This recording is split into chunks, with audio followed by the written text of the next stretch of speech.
Joe is navigating the after or the beyond or whatever, and he's running into Jerry, and one of the Jerrys is like, my spark is my purpose, and the other guy's just, and his like, I don't know if it's British or Australian. He's like, purpose, like, dude, that's so good. Yeah, it's purpose. He's like, what, you crazy souls with your purpose. Because I have piano. It's what I was born to do. That's my spark. A spark isn't a soul's purpose. Oh, you mentors and your passions, your purposes, your meanings of life. So basic. No, it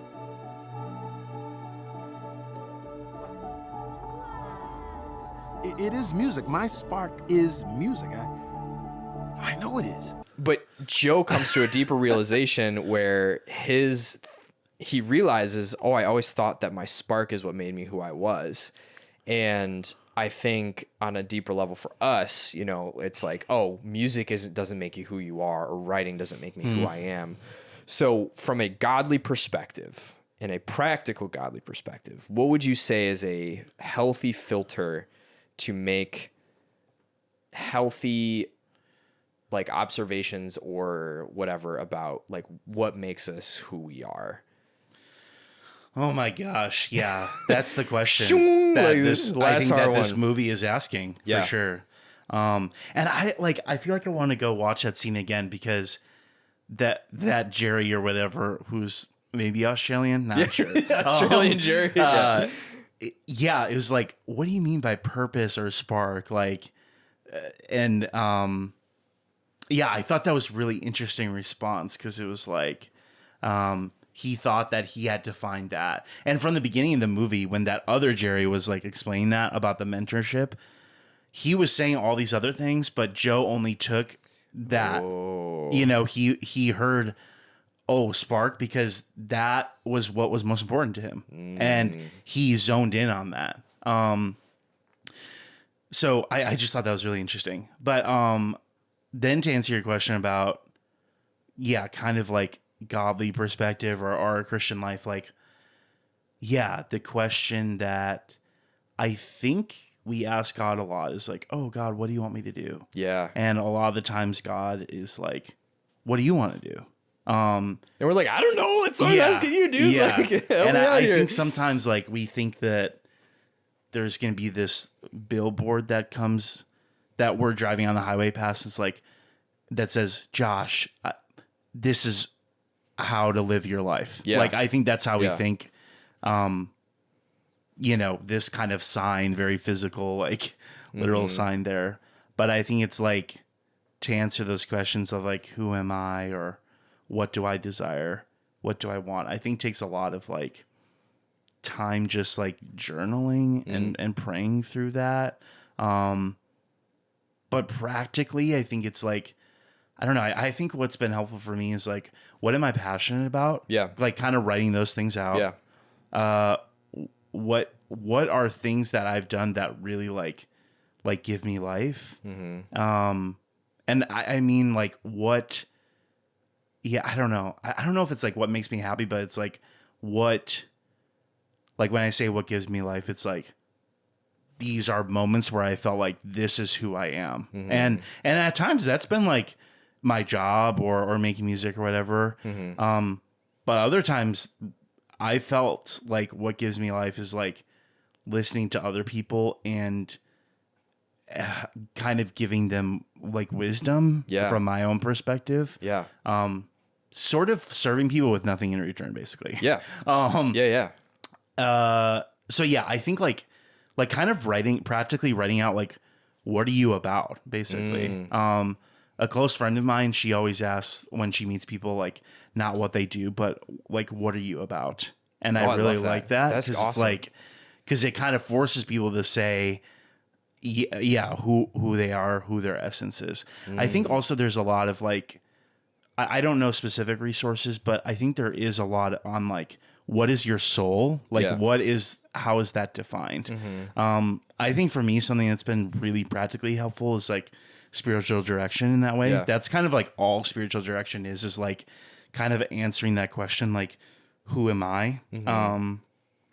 And then, asking God too, who are you as well? and kind of being open to what he says on that too. So yeah, journaling those things, what you're passionate about,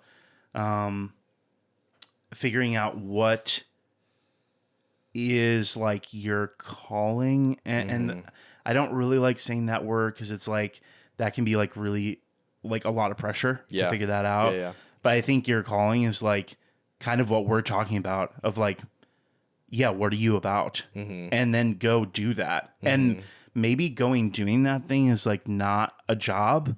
Maybe it's just like in your free time, you're going to do that, because that's what helps you get connected to the earth and to God and to your friends. And so I think those two things are really practically helpful for me. Yeah. But I also think it's, I don't know, it's a journey like anything else. Yeah, like, for sure. I think there will be times where like you kind of can't answer like, what am I about so clearly? And there are other times where you have no idea and you just feel like really lost. And that's okay too. So yeah. So self-reflection, which I think is great, specifically written self-reflection. Yes. I think prayer. I think, you know, we have like all these figures in the Bible who are like, I don't know what's going on, dude. Like, help me out here, which I think is great.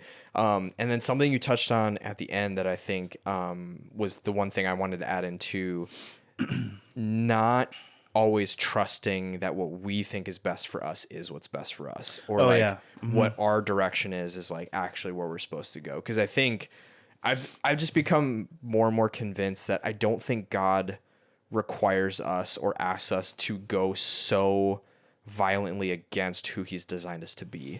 But I think he does ask us to hone and to sanctify who he has made us, to be more willing to follow his direction and like how he sees a healthier path versus like what we see. So for me as a writer, it would be really easy for me to say like, I'm going to try and sell 1 million books before I die. Like that's my goal. That's my mission. That's my purpose, because I'm a writer. And so that's what I'm going to do. But I feel like over time, God has honed that to be like, yes, like you are good with saying words or whatever.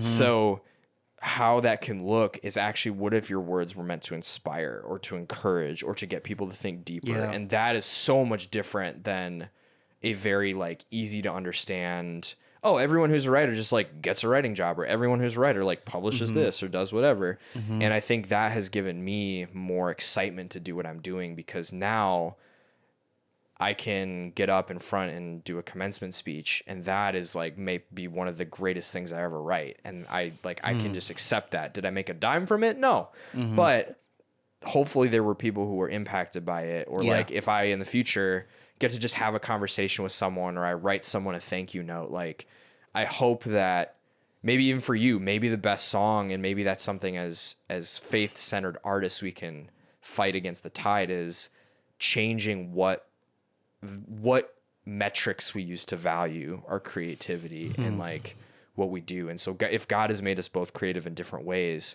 I'm imagining how many people would be blessed by your music, and how like that song could be the thing that really encourages someone. Or for me, it's something I write that gets them to see things differently, and it changes something for them, versus, you know, there's nothing wrong with making a couple bucks from something you make. But if that's my only goal, then there are things I'm going to do to sacrifice and to cut corners, or to force myself into those spaces. So so I think challenge, like being willing to go through the sanctification process, and like in how we've been designed and in who God has made us. I think is good. I think it's the metric, like, what you mentioned, that metric system, value system.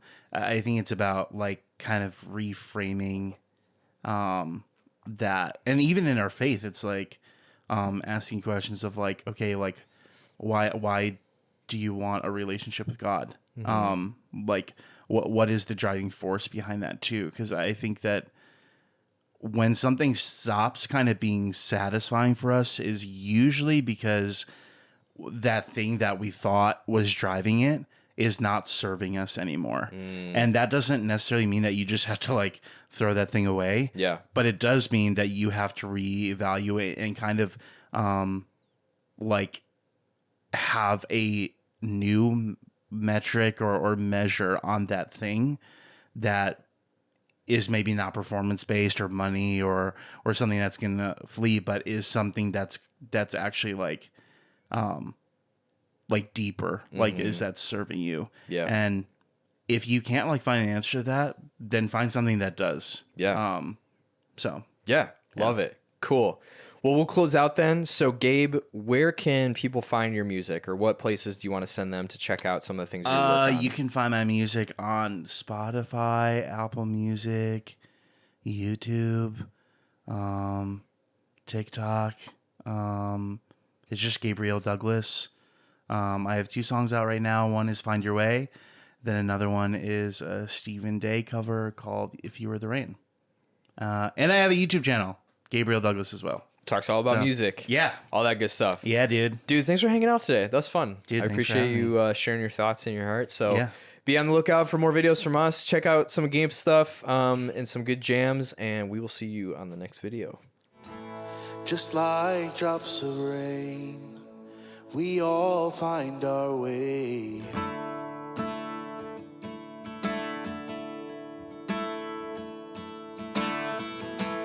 Just like drops of rain, we all find our way.